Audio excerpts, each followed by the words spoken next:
आज हम ग्रेड 12 का चैप्टर नंबर 14 का टॉपिक नंबर 1 स्टार्ट करने लगे हैं। तो आइए शुरू करते हैं।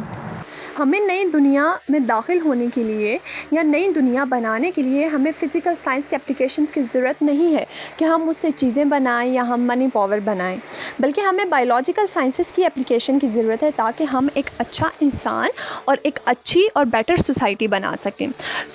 नई दुनिया को बनाने में जो पहला स्टेप है वो क्या है कि गुर्बत को ख़त्म करना। और इसमें सबसे पहले हमें जिस चीज़ पर तवज्जो देनी चाहिए वो ये नहीं है कि हम नई सिटीज़ या नए टाउन्स वगैरह बनाएं, बल्कि जो सबसे पहला और मेन हमारा मोटिव है वो क्या है कि हम हेल्दी मैन एंड वुमेन को बिल्ड करें। ठीक है, हम उनकी हेल्थ को, एक बेटर हेल्थ को बिल्डअप करें। इस सारी डिस्कशन का मकसद क्या है या इसका क्या फ़ोकस है कि हमें लोगों पर फोकस करना चाहिए और उसके बाद हमें प्रोग्रेस पर फोकस करना चाहिए।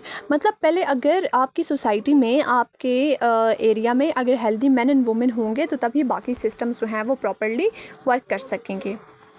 अब हमारी जितनी भी फूड है या जितनी भी डेली यूजेबल होम आइटम्स हैं वो या तो प्लांट से आते हैं या फिर एनिमल से आते हैं। ठीक है, इसके अलावा जितनी भी हमारे पास हाई यील्डिंग वेराइटीज़ हैं इन ऑर्गेनिज़म्स की, वो सारी की सारी डेवलपमेंट और सारी की सारी जो प्रोग्रेस है वो सिर्फ़ और सिर्फ बायोलॉजिकल रिसर्च के थ्रू पॉसिबल है।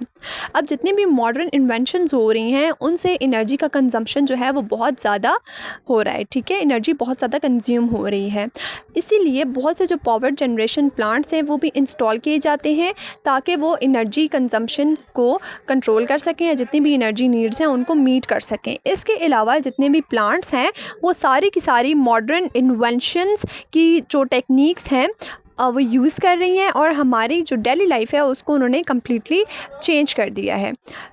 बायोलॉजिकल रिसर्च और मॉडर्न इन्वेंशंस जो हैं वो फूड को इम्प्रूव करती हैं, फूड क्वालिटी को इम्प्रूव करती हैं, इसके अलावा एनर्जी को इंक्रीज़ करती हैं और हमारी डेली लाइफ में चेंजेस लाती हैं।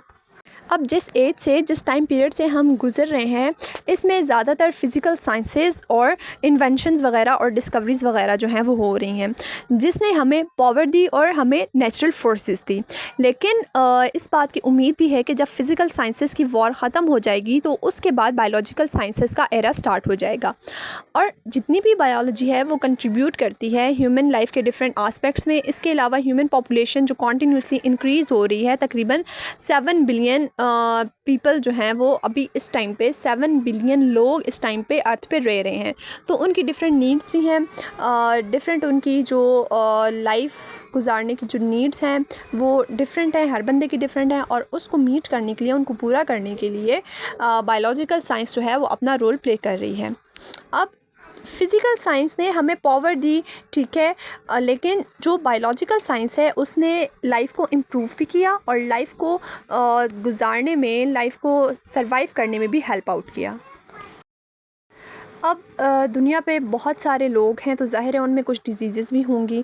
ठीक है, अब जो इफ़ेक्टिव कंट्रोल मैनेजमेंट है या जो इफ़ेक्टिव कंट्रोल है जिसके थ्रू डिफरेंट जो डिजीज़ेस हैं उनको कंट्रोल किया जाता है या जितने भी मेथड्स यूज़ किए जाते हैं, तो ऐसी अप्रोच को हम क्या कहते हैं? Integrated disease management.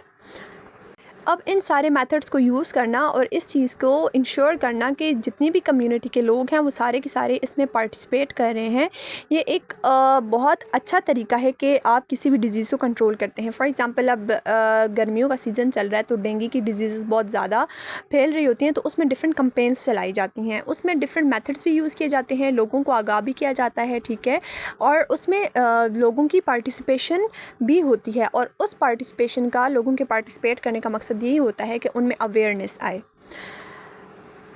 तो यहाँ पर भी यही बात हो रही है कि इस सब में क्या है, अवेयरनेस रिक्वायर्ड होती है ताकि कम्युनिटी को प्रॉब्लम की सेवेरिटी के बारे में पता चल जाए, उसके कंट्रोल्स के बारे में पता चल जाए कि किस तरह से उसको कंट्रोल करना है, और उसकी रेमेडीज़ के बारे में पता चल जाए कि किस तरह से उसको क्योर करना है या ट्रीट करना है। अब पब्लिक अवेयरनेस जो है वो बहुत ज़्यादा तरीक़ों से होती है। कुछ की एग्जांपल्स हम देख लेते हैं कि प्रिंट मीडिया है, इलेक्ट्रॉनिक मीडिया है। प्रिंट मीडिया में आपके ये न्यूज़पेपर्स, मैगज़ीन्स वगैरह आ जाती हैं, और इलेक्ट्रॉनिक मीडिया में आपका टीवी आ गया, आपके सेल फ़ोन्स आ गए। ठीक है, डिफरेंट सेमिनार्स वगैरह अरेंज किए जाते हैं स्कूल्स में, कॉलेजेस वगैरह में, और डिफरेंट जो पर्सन टू पर्सन कम्युनिकेशन है वो भी इसी में इंक्लूडेड है। सो इंटीग्रेटेड डिजीज़ मैनेजमेंट में हर तरह का जो अवेलेबल मेथड होता है, कोई भी पॉसिबल मेथड है उसको यूज़ करते हैं ताकि उस डिज़ीज़ को कंट्रोल कर सकें। फॉर एग्ज़ाम्पल प्रिवेंटिव मेजर्स को यूज़ करते हैं, ड्रग ट्रीटमेंट्स देते हैं, वैक्सीनेशन करते हैं और डिफरेंट थेरेपीज़ वगैरह वो ऑफ़र करते हैं। इसके अलावा जो रियल ऑब्जेक्टिव है इस सब का वो क्या है कि जो बीमारी है वो आगे मज़ीद ना फैले, ठीक है? और इसको इसके बिल्कुल स्टार्ट से ही, जैसे ही वो शुरू होती है, जैसे ही उसका ऑनसेट होता है, वहीं से इसको कंट्रोल किया जाए। सो ये सब जितना भी प्रोग्राम है इंटीग्रेटेड डिजीज़ मैनेजमेंट का, ये बहुत ज़्यादा इफ़ेक्टिव है। किस चीज़ में इफ़ेक्टिव है कि डिफरेंट जो डिजीज़ेज़ हैं, जो डेंजरस डिजीज़ेज़ हैं, उनको ह्यूमन सोसाइटी से एलिमिनेट किया जा सके। इट मीन्स कि उनको रिमूव किया जा सके और उनको कंट्रोल किया जा सके। सो अब इस सब का क्या निचोड़ है कि जितना भी इंटीग्रेटेड डिजीज़ मैनेजमेंट है वो कंबाइन होती हैं, सारे सूटेबल मेथड्स जितने भी पॉसिबल मेथड्स हैं वो कंबाइन होते हैं ताकि वो डेंजरस डिजीज़ के स्प्रेड को कंट्रोल कर सकें और ह्यूमन सोसाइटी को उन डिजीज़ से प्रोटेक्ट कर सकें। So this was all about today's video. If you people have any question तो आप कमेंट सेक्शन में पूछ सकते हैं।